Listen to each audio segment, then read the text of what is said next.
Penyebab kegelisahan Presiden Jokowi adalah masa depan anaknya yang akan melindungi masa lalu dia. Itu soalnya.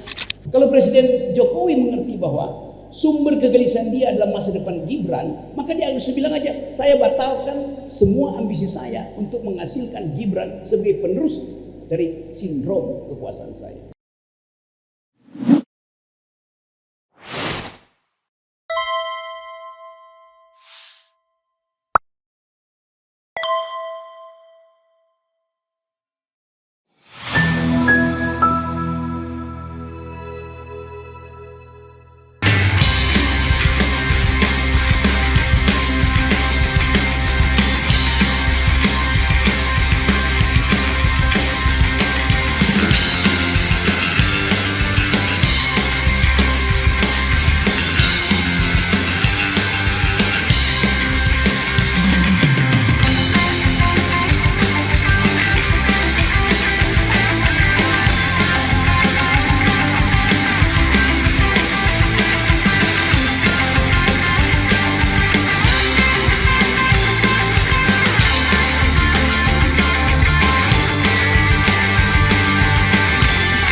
Minggir sebentar ke isu yang hari-hari ini jadi materi public opinion.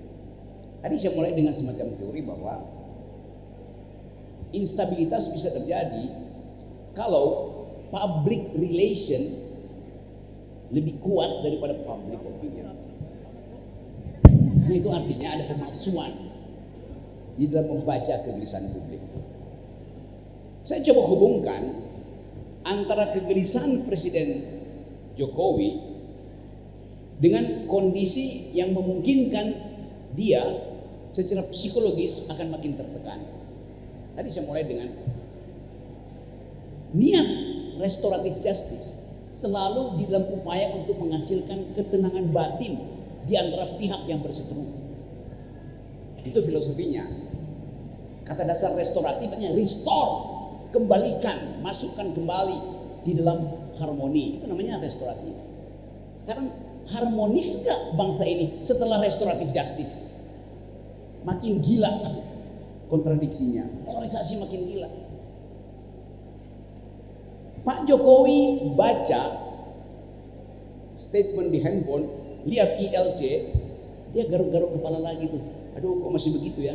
Tanpa sadar dia bikin infeksi lagi pada kulitnya. Begitu logikanya. Kita coba baca dari bagian itu. Kenapa Presiden Jokowi mengalami gejala epidermistis? Cuman ada 3 kalau kita riset secara akademis. 1, karena DNA-nya, artinya kulitnya peka terhadap perubahan lingkungan lah, perubahan asupan gizi lah. Secara DNA, artinya ya kita periksa, mestinya keluarganya juga kena penyakit yang sama. Tapi kelihatannya cuma Pak Jokowi yang kena. Jadi bukan karena DNA. Faktor kedua, faktor makanan, alergen. Itu bisa kena semua orang. Artinya setiap hari Pak Jokowi makan makanan yang tidak diperiksa secara higienis. Masuk akal nggak? Nggak mungkin. Pasti menu nutrisi Presiden Jokowi diperiksa secara teliti. Jadi kalau 2 faktor itu tidak ada, lalu faktor ketiga adalah stres. Cuman itu penjelasannya. Anda putar kiri kanan, dalam matematik berlaku prinsip, bila semua variabel dihilangkan, yang tinggal adalah konstanta.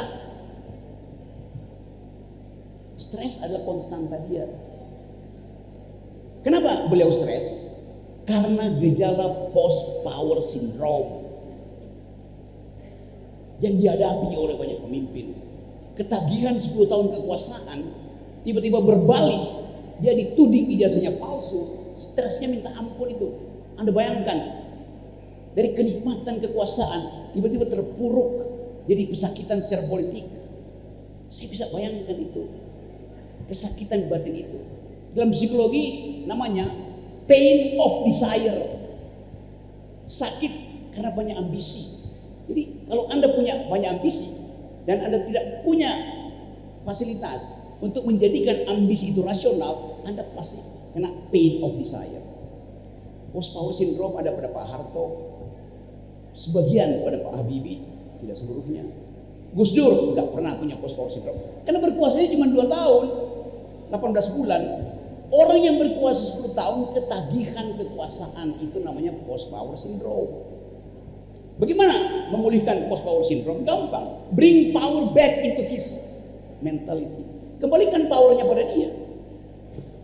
Tapi nggak mungkin karena sistem demokrasi. 3 periode nggak mungkin lagi itu.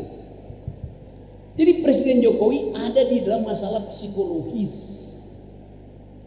Tapi dia masih berpikir bahwa ketika dia kehilangan power, dia masih bisa titipkan power itu pada anaknya, namanya Gibran. Karena itu dengan segala macam kecanggihan politik dalam kurung manipulasi,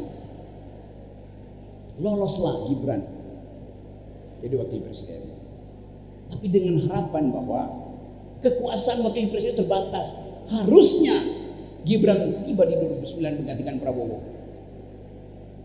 Bisa nggak kita baca itu sebagai the logic of power of the retired president? Pasti begitu cara berpikirnya. Sekarang beliau, saya terangkan aja cara berpikir Jokowi ya. Dia berupaya untuk mengendalikan keadaan. Karena makin lama Gibran tidak mampu untuk tiba pada keinginan awal, punya kapasitas untuk memimpin negara. Diledek oleh netizen. Jadi sebagai orang yang post power syndrome dan ingin meneruskan powernya, beliau makin lama makin gelisah.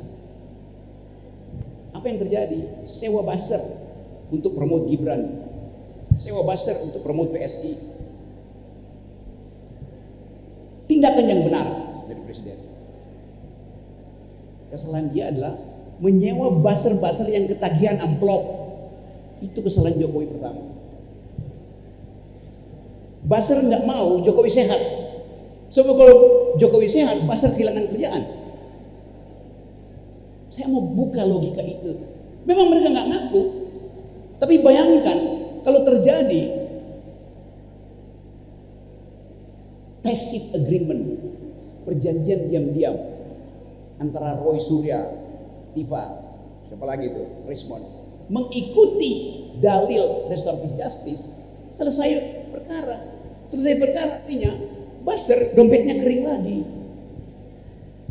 Jadi kita mesti baca bagian itu sebagai kebusukan dari termo-termo ini, membiarkan presiden itu dikendalikan oleh hasrat untuk berkuasa. Padahal mereka tahu hasratnya Jokowi tidak mungkin dilanjutkan oleh Gibran. Gak bisa. Dari segi apapun. Apalagi kalau duel argumen nanti 2029. Jadi kemunafikan itu mesti kita bongkar sebetulnya. Bukan saya ingin menyelamatkan Presiden Jokowi, tapi saya mau terangkan cara kita membaca problem hari ini.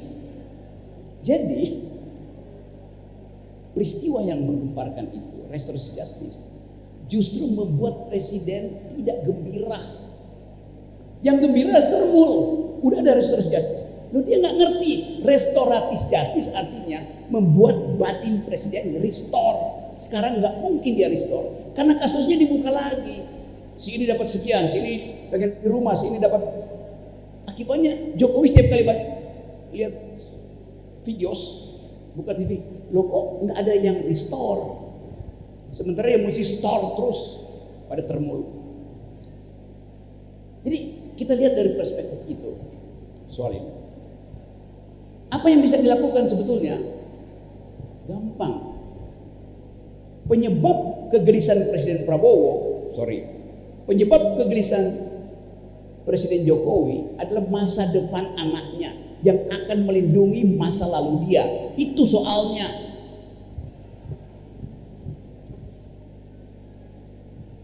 Kalau ada wisdom datang pada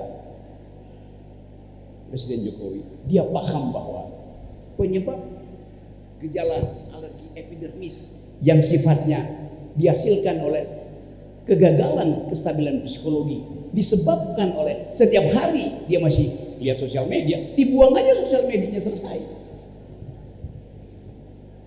Kalau Presiden Jokowi seminggu aja nggak lihat sosial media, sembuh dia. Tapi seorang yang ketagihan kekuasaan akan memantau perjalanan kekuasaan. Itu soalnya, paradoksnya di situ. Kalau Presiden Jokowi mengerti bahwa sumber kegelisahan dia adalah masa depan Gibran, maka dia harus bilang aja, saya batalkan semua ambisi saya untuk menghasilkan Gibran sebagai penerus dari sindrom kekuasaan saya. Apa bentuknya? Ya panggil aja Gibran pulang ke Solo tuh.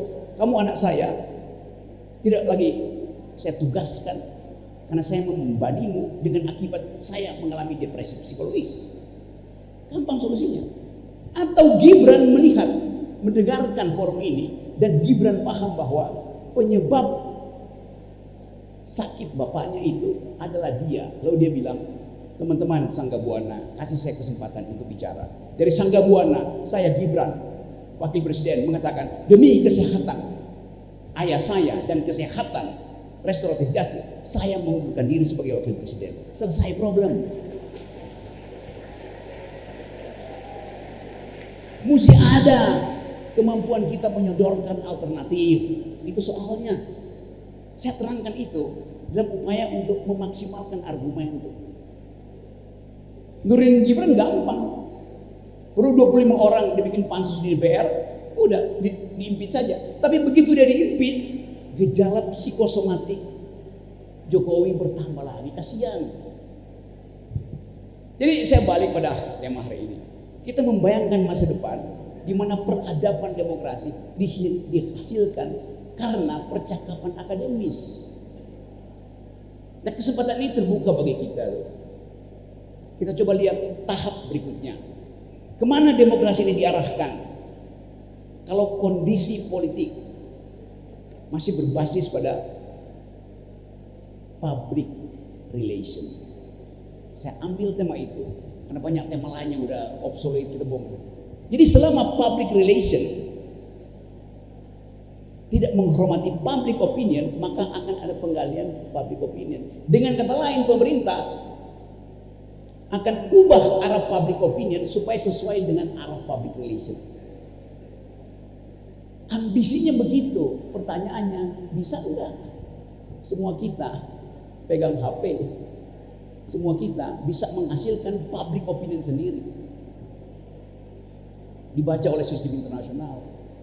Jadi tidak mungkin pemerintah pergi lagi pada dalil klasik dari 1984, novel yang ditulis oleh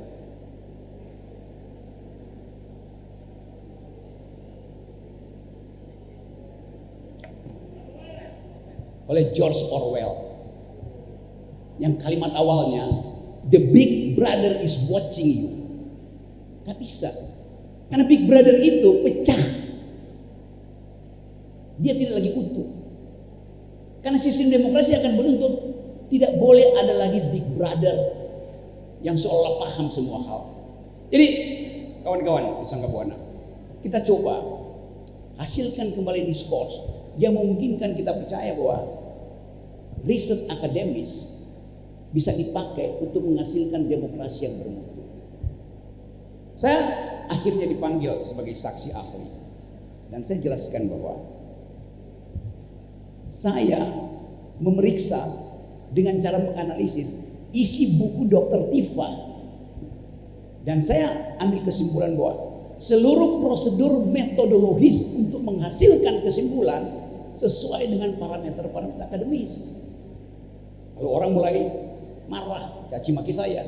Emang Rocky Gerung mengerti tentang neuroscience? Emang dia pernah bedah otak? Saya bilang saya nggak ngerti neuroscience. Karena kedudukan saya adalah saya mengajar metodologi, bukan metode. Metode adalah cara untuk menyelesaikan soal. Metodologi adalah cara untuk memakai cara. Itu soalnya. Beda. Jadi saya periksa cara Dr. Tifa memakai cara neuroscience benar secara akademis, itu aja. Nah, inilah susahnya kalau berhadapan dengan termul. Dia nggak bisa bedain antara metodologi dan metode, bahaya betul tuh.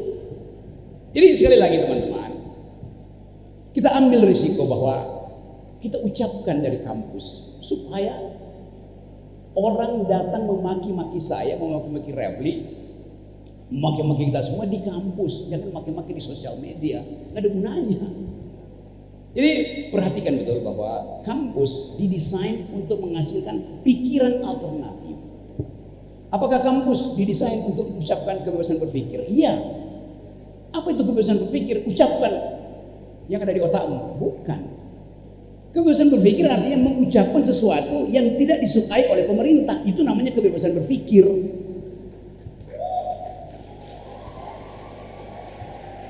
Simpel aja.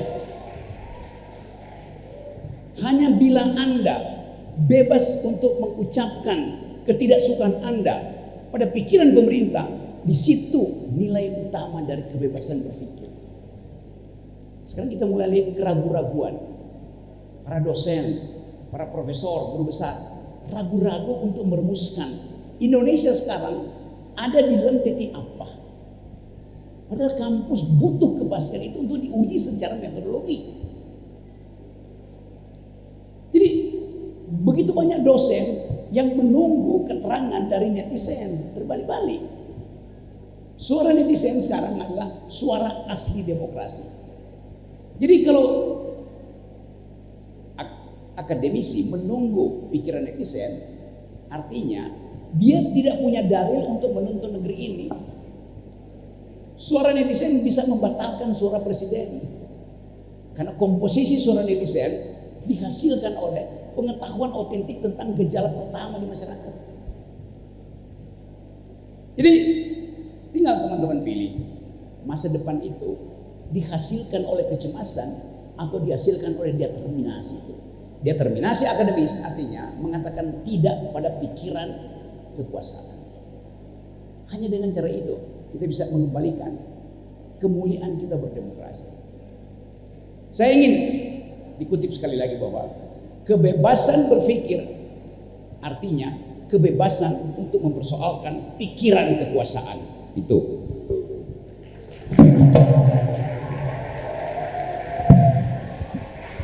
Terima kasih Bung Rocky. Saya sudah diberi kode waktunya habis itu ya oleh panitia ya. Jadi artinya ini nggak dibuka forum tanya jawab ya? Hah? Gimana? Oh boleh tanya jawab. 3 orang saja. 3 orang saja. Oke, silakan dari mahasiswa dulu kalau bisa. Ada mahasiswa ya ini? Bukan? Mahasiswa situ ya. Oke, mahasiswa dulu. Ya itu yang pakai batik. Ini satu orang perempuan di sana. Nah, mahasiswa satu di sana Pak. Mohon maaf yang di belakang ya. Maju aja ke depan sini kalau bisa. Tolong. Jadi biar masuk di dalam kamera. Tolong siap maju langsung 3 orang saja ke sini. Tadi yang saya oke. Yang perempuan maju, Tadi yang kedua tadi siapa ya? Oh Anda ya? Oh ya. Yang baju bat, mohon maaf Pak tadi yang belakang. Ya, maju semua aja. Silakan. Iya, halo cepat. Tolong Mas. Iya sekarang. Silakan Anda lanjut. Anda. Ya. Tolong sebutkan namanya dan dari mana ya? Yang baca dari siapa? Ya, silakan. Ya.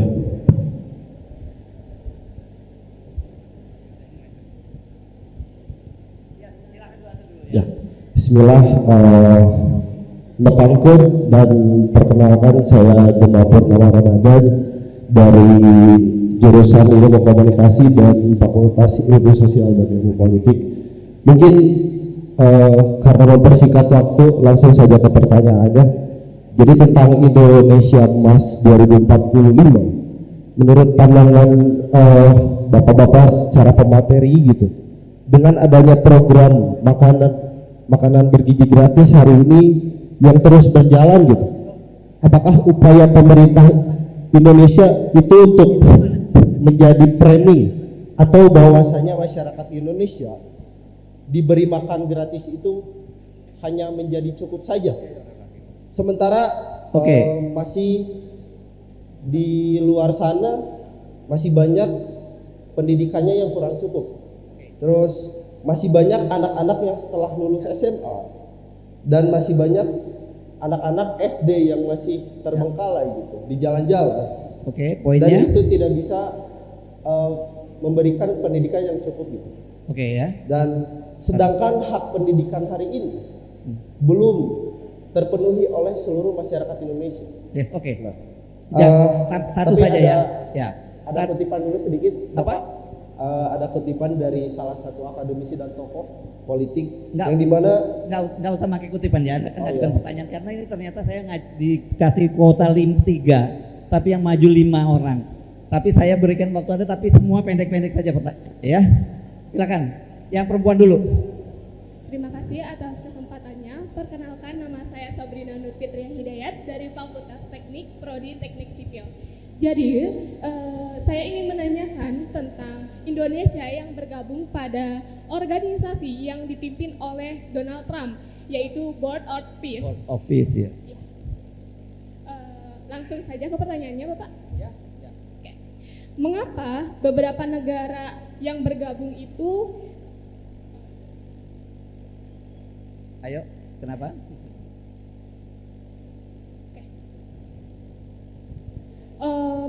Mengapa beberapa negara tersebut malah bergabung dengan Board of Peace dan negara mayoritas Islam banyak sekali yang bergabung dengan organisasi yang dikuasai oleh pemimpin yang membantu dalam pemasokan senjata dan pro terhadap Israel yang menjadi faktor utama perang dalam Palestina. Sampai situ ya. Ya, termasuk Indonesia itu yang bergabung ya. Ada satu lagi boleh? Bisa cepat? Boleh. Bagaimana generasi muda dapat memastikan bahwa keterlibatan ini memperkuat pertahanan nasional secara independen tanpa terjebak dalam hegemoni kekuasaan besar yang mendominasi struktur dewan tersebut? Terima kasih. Kasih plus yang luar biasa. Saya pikir anak fisik, ternyata anak teknik dan perempuan jadi bicara begini luar biasa ya. Anda pendek-pendek semua ya Pak ya, dan dia karena 5 orang saya udah lihat panitianya udah bolak-balik siap-siap aja. Silakan. Izin memperkenalkan diri, nama saya Fadli, saya dari program studi manajemen. Saya ingin bertanya terkhusus untuk Bang Rocky Gerung, di mana 18 jam yang lalu Bang Rocky mengutip tulisan Tan Malaka dalam buku Tan Malaka dalam aksi massa tentang keadaan rakyat Indonesia. Di sana Tan Malaka mengkritik negara yang sangat rapi mencatat kebun, perusahaan dan pajak, tetapi justru abai terhadap kepastian hidup rakyatnya.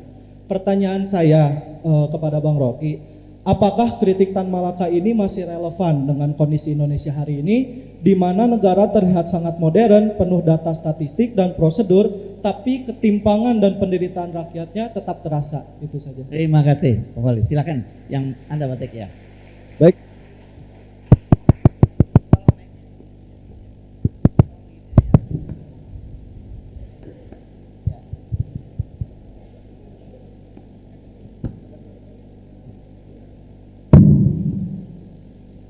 Assalamualaikum warahmatullahi wabarakatuh. Perkenalkan, nama saya Arasyik. Saya kebetulan berkuliah di Universitas Pendidikan Indonesia, doktor. Program doktor? Iya. Sebetulnya tadi pertanyaan sudah disampaikan oleh beberapa penanya. Tadi disampaikan oleh Jenderal Gatot bahwa salah satu upaya kita agar tetap utuhnya negara ini harus ikut sertanya para pemuda untuk berpikir, salah satunya seperti itu. Yang jadi pertanyaan untuk Bung Rocky dan Pak Refli Harun, bagaimana caranya menyampaikan kritik yang tajam kepada pemerintah agar tidak dijebloskan ke penjara? Terima kasih. Jadi Anda meminjam pernyataan Gatot untuk ditanyakan ke Bung Refli dan Bung Rocky. Betul. Oke, Pak, silakan Pak. Terima kasih. Assalamualaikum warahmatullahi wabarakatuh. Langsung saja, saya Gustafa, saya alumni kampus ini, dan saya sedang merasa sangat senang cita-cita menghadirkan suasana begini dari kami dulu muda, karena mungkin kita seangkatan, Bang Rocky, Bang Refli, terjadi hari ini. Terjadi malah hari ini, luar biasa. Terima kasih adik-adik, terima kasih Pak Ketua Yayasan, terima kasih Pak Rektor semua Sivitas Akademika. Oke, terima hari kasih. ini sejarah bagi Universitas Sangga Buana. Terima kasih. Saya dari alumni dulu. Oke, langsung. Oh, ada pertanyaan. Oke. Oh ya. Kita kehilangan situasi kita katanya sekarang sedang ada di post capital mindset, sehingga kesadaran kritis dan kesadaran historis generasi ke generasi sudah tidak nyambung. Daya juang, etos dan lain sebagainya, nasionalisme generasi sekarang berbeda dengan dulu, karena memang ada yang generation gap yang terjadi, dan ini problem untuk kemudian mengantisipasi masa depan, sebab memang nilai juang mereka sudah agak berbeda, tanpa mengecilkan.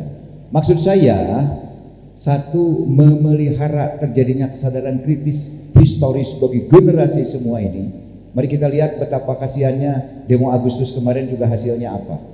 Luar biasa, demonya luar biasa, hasilnya apa? Kasihan, jauh dari poin-poin yang diharapkan. Dan ini bisa berulang. Nah, itu barangkali memang harus dipersiapkan.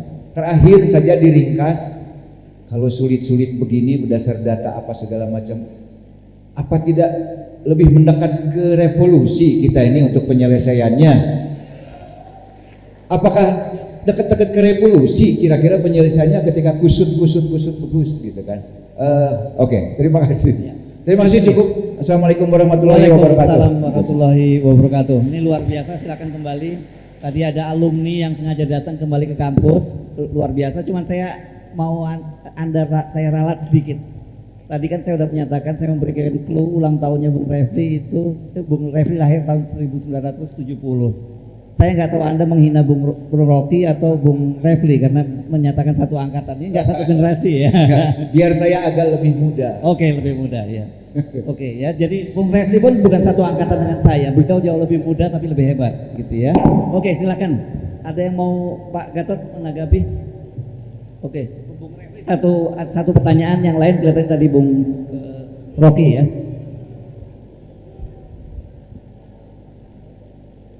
Tes.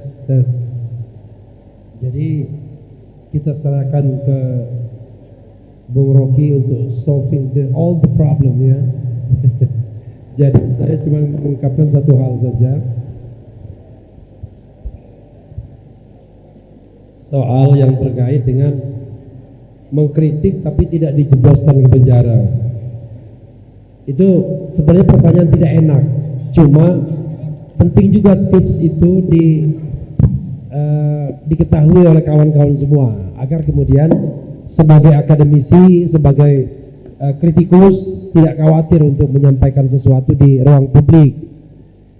Jadi kalau dilihat, saya bikin konten media sebagai konten kreator itu hampir 6 tahun, sejak tanggal 22 Maret 2020 sampai sekarang.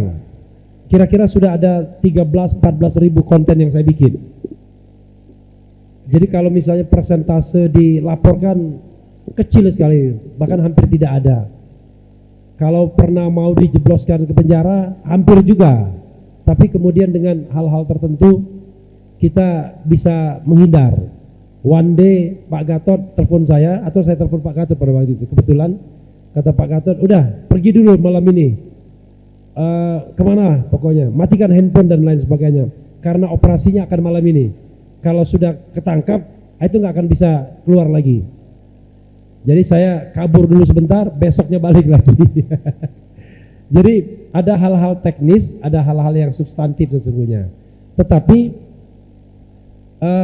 kan kita tidak mungkin menyuruh orang tahu semua soal hukum, ya kan? Tapi pakai feeling saja kalau mau aman. Jadi kalau kita misalnya bilang orang tolol misalnya gitu ya, dungu dan lain sebagainya, maka kita bicara kepada kondisinya, ya kan? Bicara pada keadaannya, bicara pada policy-nya, sehingga kita bisa argumentasikan bahwa kita tidak menyerang orang, attack orang. Misalnya kita bilang kebijakan kabinet ini tolol, ya kan. Saya tidak menghina Prabowo, ya kan. Kecuali saya bilang Prabowo tolol, beda kan. Tapi itu pun sebenarnya kalau dia sebagai presiden, yang kita maksudkan Prabowo itu sebagai presiden misalnya, itu tidak kena delik juga.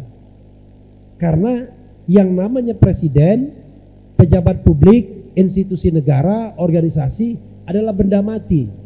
Dia tidak punya harkat dan martabat. Makanya ketika ada pasal-pasal yang melindungi harkat dan martabat seorang presiden, itu keblinger sesungguhnya. Karena jabatan itu tidak punya harkat dan martabat. Yang punya harkat dan martabat itu adalah orangnya.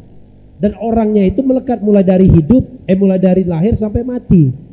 Tidak peduli jabatannya apa. Nah, cuma argumentasi seperti ini susah diterangkan kepada polisi kadang-kadang.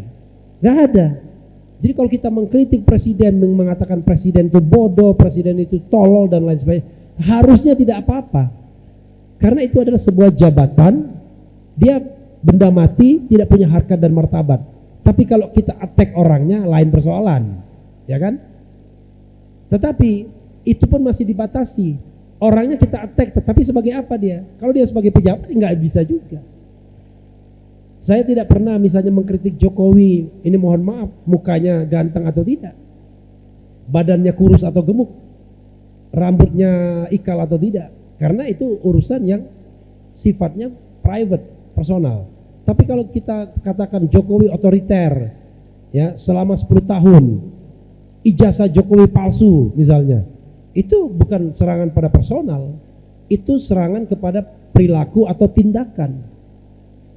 Kalau Anda punya ijazah palsu, let's say karena Anda bermimpi menjadi Harvard Law School tamatan, bikin Sugianto Harvard Law School, bikin ijazah, tapi ijazah itu cuma ditempel di dinding rumah dan tidak dibawa ke ranah publik, nggak ada masalah. Tetapi akan menjadi masalah ketika Anda ke ranah publik, melamar sebagai public official, wali kota, bupati, presiden dan wakil presiden. Jadi kalau seandainya kita mengatakan ijazah Jokowi palsu, kita tidak menuduh Jokowi yang memalsukan ijazah tersebut. Itu beda. Tidak pernah yang namanya Roy Suryo, Rismon Sianipar, dan kemudian Dr. Tifa mengatakan ijazah mengatakan Jokowi memalsukan ijazah. Nggak ada. You can take it. Nggak ada. Yang diadakan adalah, yang dia katakan adalah ijazah Jokowi palsu. Beda itu. Kalau ijazah Jokowi palsu, bisa jadi yang bikin orang lain. Ada misalnya pasal pramuka dan lain sebagainya. Pasar pramuka dan lain sebagainya. Itu yang membedakan. Tapi kata ahli hukum pidana, ya, kata ahli hukum pidana, kalaupun Anda menuduh, itu juga bukan tindak pidana. Ya. Satu, saya statement 99,9% ijazah Jokowi palsu.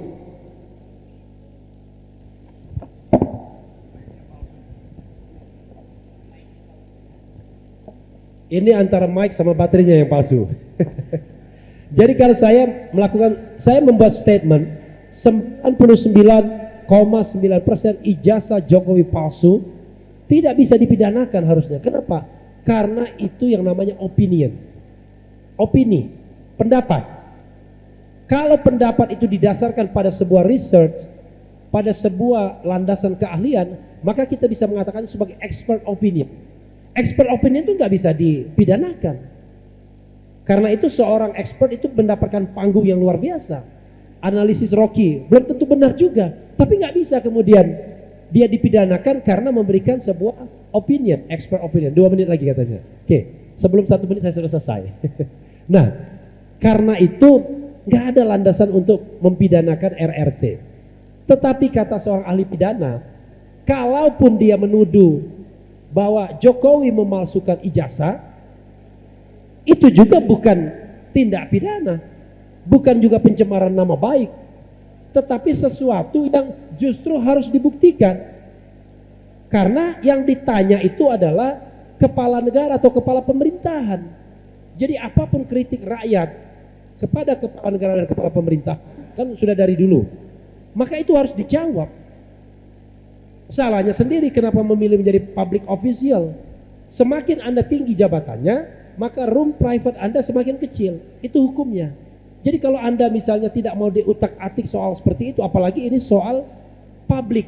Kenapa soal publik? Soal ijazah ini sudah dinyatakan undang-undang KIP dan diputuskan oleh Komisi Informasi Publik bahwa salinan ijazah itu adalah sesuatu yang bersifat publik. Kalau salinan ijazahnya publik, maka ijazahnya juga publik. Kan salinan ijazah itu mirroring dengan ijazahnya.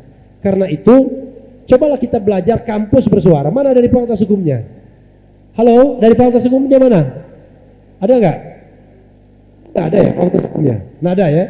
Tolong dikaji secara sungguh-sungguh pasal-pasal yang dikenakan kepada RRT itu masuk akal atau tidak.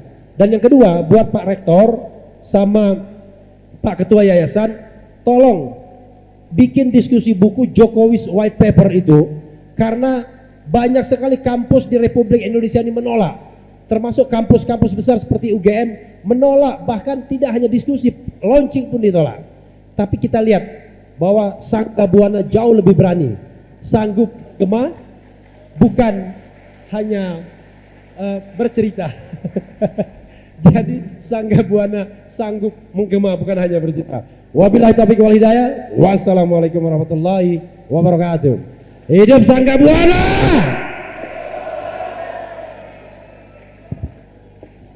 Apa tadi? Ya, sama aja soal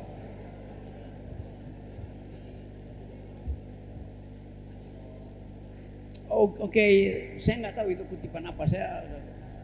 Saya nggak punya Instagram, sosial media sendiri, itu pasti kutipan orang yang memakai nama saya. Tapi kalau dia baik-baik aja, nggak ada soal. Tapi masalahnya adalah Anda tadi bertanya apakah versi analisis Tan Melaka masih relevan? Ya Anda yang mesti tentukan sendiri. Kalau saya bilang masih relevan, selesai masalah. Saya bilang tidak relevan, selesai masalahnya. Kan Anda mesti baca buku itu, baru Anda bisa tentukan keputusan Anda itu. Jadi kalau Anda nggak baca bukunya, ya Anda dengar saya bohongin, Anda pasti terima kan. Jadi baca buku itu, uraikan pada saya apa yang Anda baca, hubungkan dengan apa yang Anda temukan di sosial media tadi, begitu caranya. Yang kedua tadi soal ya, World of Peace itu. Kan konstitusi kita bilang bahwa arah politik luar negeri kita adalah bebas dan aktif. Artinya kita tidak mau diatur atau mengatur orang lain. Sejarah itu kita tempuh karena kita punya pengalaman dengan permainan opini internasional yang menghasilkan jebakan-jebakan kolonialisme, imperialisme, postkolonialisme dan seterusnya. Tapi orang bertanya, kenapa Pak Prabowo chip in, nyumbang supaya terlihat voluntarismenya ke lembaga yang dibuat, dikendalikan, diarahkan sendiri oleh Donald Trump. Kan itu pertanyaannya, alasannya apa? Tentang hal-hal yang menyangkut perjanjian internasional, entah dia agreement yang terbuka atau tacit agreement, agreement yang tertutup, harus diputuskan oleh rakyat melalui parlemen. Itu dasarnya tuh. Jadi orang bertanya, dasarnya apa? Nah kalau mau lebih tajam, ya DPR bikin pansus dong, atau hidupkan hak angket untuk bertanya, arahnya apa tuh? Tetapi semua sinyal menunjukkan bahwa kan Donald Trump bajingan, tidak paham tentang human rights, tidak paham tentang prinsip-prinsip self-determination. Dia mau ambil Meksiko, dia mau ambil Kanada, dia mau ambil Greenland, dia mau tundukin macam-macam. Kan kita akhirnya tidak punya prinsip lagi dalam politik internasional. Nah itu yang orang pertanyakan. Kenapa 18 triliun itu harus disumbangkan pada Donald Trump? Padahal bulan depan Donald Trump sangat mungkin selesai kekuasaannya. Karena polling di Amerika sendiri, Donald Trump itu 18% tinggal. Jadi buat apa ikut di dalam gerbong fasisme Donald Trump, kan dia fasis. Nah, itu pertanyaan etis dari warga negara pada presiden. Tapi pertanyaan institusionalnya harus diajukan oleh DPR. Itu soalnya. Berikut soal apa tadi? MBG. Ya pertanyaan Anda ya, itu bukan pertanyaan Anda. Kan Anda tanya, apakah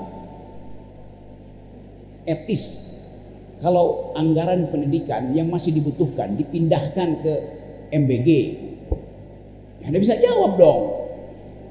Ngapain nanya hal yang ada di koran, itu maksud saya tuh.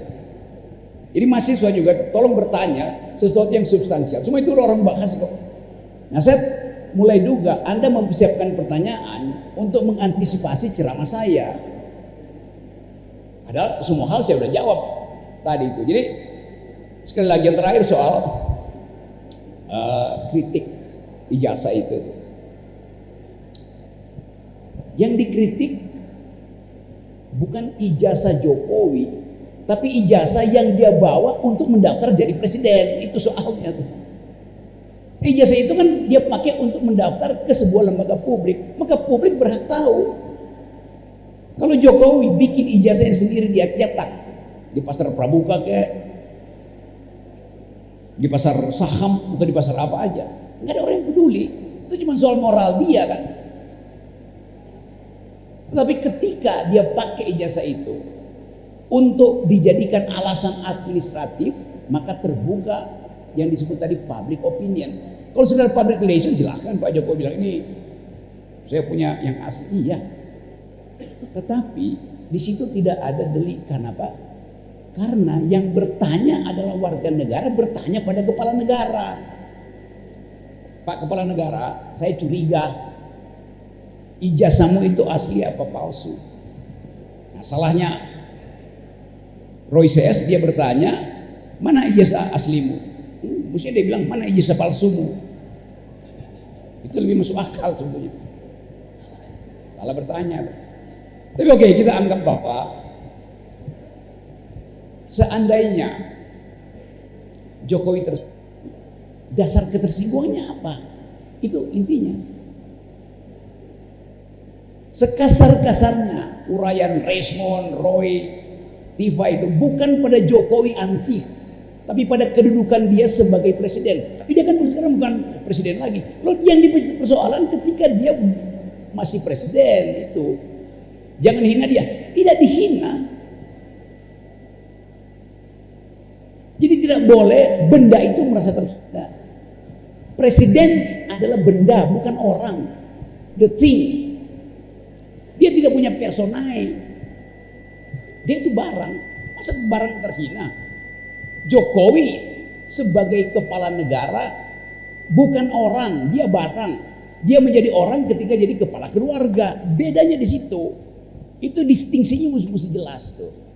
Kapan orang dan barang bersatu? Ketika dia jadi raja. Waktu jadi raja, tubuh konkret dia itu yang adalah benda menyatu dengan tubuh privatnya itu yang diberi kekuasaan bukan oleh rakyat, tapi dia klaim dari Tuhan. Nah, di situ tubuh privat dan tubuh publiknya menyatu. Tapi presiden, tubuh privat dan publiknya dipisah oleh coblosan kita di kotak suara. Kan yang Anda coblos bukan bapaknya Gibran atau suaminya Iriana, tapi calon presiden. Dapat ya? Jadi posisi publiknya yang kita persoalkan itu selebihnya. Tapi kalau efeknya sekarang menyebabkan kondisi sifatnya itu bermasalah, maka saya usulkan tadi, hentikan proses penyakit Jokowi dengan mengendalikan ambisi politik dia, yaitu dengan minta supaya Pak Jokowi tarik aja Gibran, tubuh privatnya akan kembali. Jadi selama Pak Jokowi merasa dia masih punya tubuh publik, dia akan mengalami dermatitis. Itu soalnya. Oke, selebihnya adalah kemampuan Anda untuk memviralkan kalimat-kalimat dari Gatot Nurmantio. Oke, terima kasih Bung Rocky.